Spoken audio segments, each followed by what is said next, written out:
अस्सलामु अलैकुम वरहमतुल्लाहि वबरकातुहू। साथियों, रात के 11:15 हो रहा है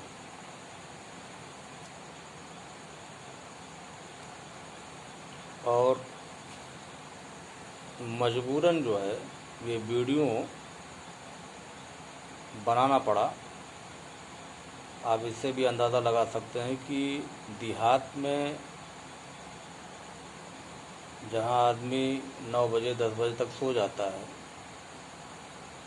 रात के 11 बजे सवा 11 बजे तक जागने का मतलब है कि कुछ तो परेशानी है, कुछ तो पीड़ा है,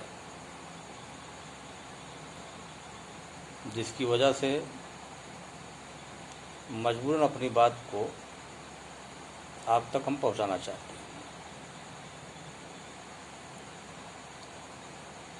और ख़ास तौर से मुसलमानों से, जबकि मेरी बातें तो सारी बिरादरी के लिए हुआ करती है, लेकिन आज मुखातिब हूँ मुसलमानों से, ख़ास तौर से मुखातिब हूँ और उनसे कहना चाहता हूँ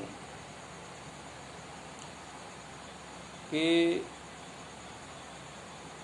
अब तक 45 साल की उम्र में पहुँचा हूँ। अपनी ज़िंदगी के इस 45 साल में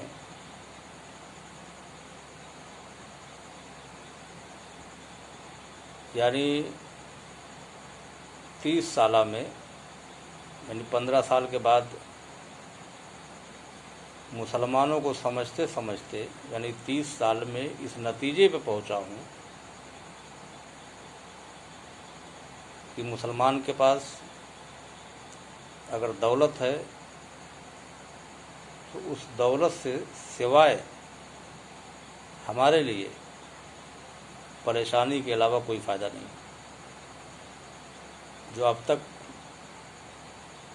जो मैंने देखा है, ज़्यादातर, ठीक है कुछ लोग हैं, सबको नहीं कहा जा सकता, और अगर लाठी है तो वो लाठी हमारे सर फोड़ने के लिए उन्होंने रखा हुआ है।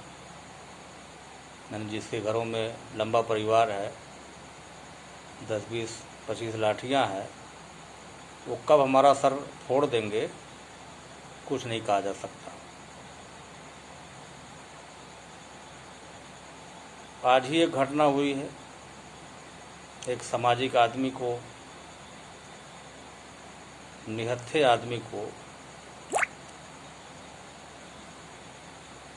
उसको घेर करके 10-20 लोगों ने पिटाई कर दिया। और ये बराबर देखने में आ रहा है कि कहीं न कहीं इस तरीके का मामला हो रहा है। तो पता ये चला कि ना आपके दौलत से हमें फ़ायदा है और ना आपके पास जो बाहुबल है उससे हमको कोई बेनिफिट मिलने वाला है। पड़ोसी, अगर हमारा, आपका पड़ोसी आपसे मजबूत है, उस पड़ोसी से भी आपको कोई फ़ायदा नहीं मिलने वाला है। न रोज़ी रोज़गार के एतबार से कोई फ़ायदा आपको मिलने वाला है, सिवाय तकलीफ़ के। जहाँ तक मैंने महसूस किया, एक बड़ी तादाद है जिसके माध्यम से आपको कोई फ़ायदा मिलने वाला नहीं। तो अब सवाल ये उठता है कि बातें तो बड़ी बड़ी, जब तकरीरें करना होता है तो मालूम पड़ता है कि आपके जैसा मुसलमान कोई है ही नहीं, और तकरीर में अपनी बातें भी होगी कि चोरी मत करो, किसी को परेशान मत करो, किसी को बिला वजह तकलीफ़ मत पहुंचाओ, किसी का माल गबन मत करो, झूठ मत बोलो। ये सारी बातें तकरीर में सुना जाता है और उसके गुनाह भी बताए जाते हैं, और उस पर सज़ा जो मिलना है, यानी कब्र में क्या सज़ा मिलना है, जहन्नम में की बात आती है कि वहाँ जो अज़ाब मिलने वाला है, यानी जहन्नम में जलाए जाओगे। तो इस किस्म की सारी बातें जब तकरीर आप करते हैं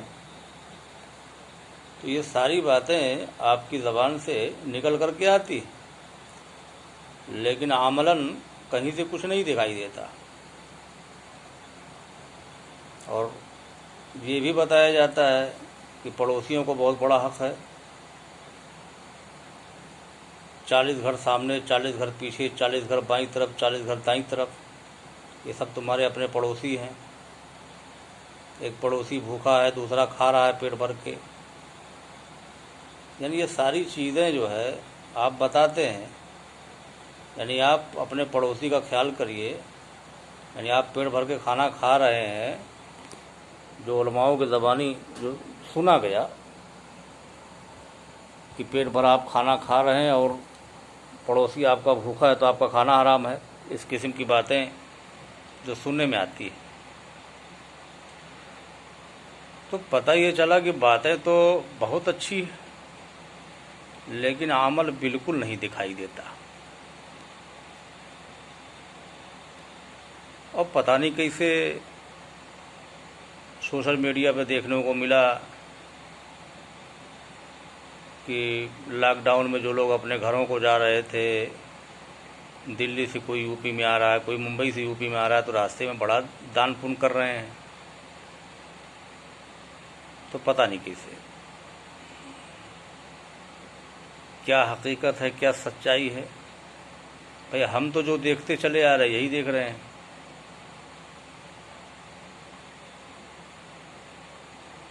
तो ठीक है, कुछ लोग हैं, इनकार नहीं किया जा सकता। तो ऐसी सिचुएशन में मैं ख़ास तौर से माननीय योगी आदित्यनाथ साहब को उनसे निवेदन करूंगा कि इस किस्म के जो जालिम किस्म के लोग हैं उनकी निशानदेही की जाए, उनको पकड़ा जाए, जेल में डाला जाए और सख्त सज़ा दी जाए, ताकि ये सुधरें और सही तरीके से अपनी ज़िंदगी गुजारें। क्योंकि हर किसी का जीने का हक है, किसी के साथ नाइंसाफ़ी नहीं होना चाहिए। ये रिस्पेक्टेड रिक्वेस्ट है मेरी। वैसे तो मैं ये वीडियो तो बना ही रहा हूँ, उसके अलावा मैं पत्र लिख करके भेजूँगा माननीय योगी आदित्यनाथ साहब के यहाँ मैं भेजूँगा इस चीज़ को, और ये शिकायत अपनी वहाँ तक पहुँचाऊँगा। मुझे ऐसे मुसलमानों से कुछ भी लेना देना नहीं है। आप समझेंगे कि एक नेता, सियासी आदमी इस तरह की बातें क्यों करता है, क्योंकि सियासत में तो नुकसान होना है, 100% नुकसान होना है। लेकिन मुझे इसकी परवाह नहीं है कि हमारी पार्टी का एक विधायक एमपी निकले या ना निकले, मैं कतई तौर पे इसकी परवाह नहीं करता। लेकिन जो सही है वो मैं बोलूँगा, बोल रहा हूँ और बोलूँगा। विश्व शांति पार्टी के राष्ट्रीय अध्यक्ष अंबिका प्रसाद सोनकर साहब हैं, 54 बिरादरी के राष्ट्रीय स्तर के नेता हैं। हमारी पार्टी बनाने का मकसद ही है, मैंने इसकी स्थापना किया है, इसका मकसद ही यही है कि हम गरीबों, मजलूमों, बेसहारों, यतीमों, बेवाओं का हम साथ दें, उनकी लड़ाई लड़ें। और आने वाले समय में अगर इस पार्टी को मजबूती मिलती है तो तमाम भारतवासियों, कोई भी हो, किसी भी बिरादरी का हो, किसी भी मज़हब का मानने वाला हो, उसके साथ बराबर का इंसाफ किया जाएगा। क्योंकि दुनिया के तमाम इंसान एक मर्द एक औरत से पैदा हुए हैं, इसलिए वो हमारा भाई है। बाकी रिश्तेदारियाँ बाद में हुआ करती हैं। बातें तो बहुत ज़्यादा है, वीडियो बड़ी लंबी हो जाएगी। तो इस किस्म के जालिम किस्म के लोग हैं, ख़ास तौर से मैंने मुसलमानों का नाम लिया है। सारी बिरादरी में जालिम है, उससे इनकार नहीं किया जा सकता। आए दिन देखा भी जा रहा है, आए दिन देखा जा रहा है। लेकिन मैं लफ्ज़ मुस्लिम इसलिए नाम लिया हूँ कि तकरीर आप बड़ी लंबी लंबी करते हो। लेकिन अमल नहीं है, इस वजह से मुझे लफ्ज़ मुस्लिम नाम लेना पड़ा। बाकी हर जालिम की मैं मजम्मत करता हूँ, उसकी मुखालफत करता हूँ, उसका विरोध करता हूँ, चाहे वो हिंदुओं में हो, चाहे मुसलमानों में, चाहे किसी भी बिरादरी में हो। जय हिंद, जय भारत, जय विश्व शांति पार्टी।